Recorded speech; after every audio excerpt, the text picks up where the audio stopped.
How to cancel an Alamo reservation online. Hello and welcome back everybody. In today's video, we are providing you with a step-by-step guide in order to do so you may follow out this method. So for that, we can start by opening up the Alamo application. You can go to alamo.com or even head over and download the application if you want.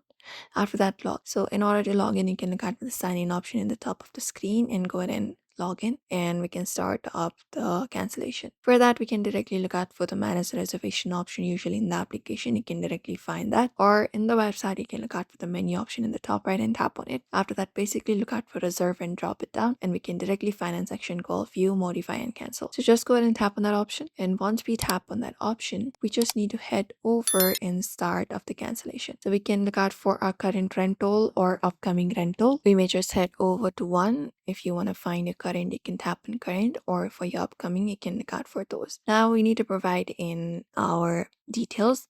So first of all, provide in your first name and last name, and we can select up one of these things to look out for rental. So one of the easiest is entering up the confirmation or the rental agreement. Tap on it. After that, you will be getting a box. Inside that box, you can just go and enter up the confirmation number, and just go and tap on this option called find rental. And once you find your rental or reservation, you can go for the option called cancel reservation and confirm the cancellation, and you will be receiving a cancellation confirmation email. Refunds are usually issued to your original payment method once you do so. That is it, everybody. You can follow this method for that. So we hope this video was helpful. Give this video a like and subscribe for more.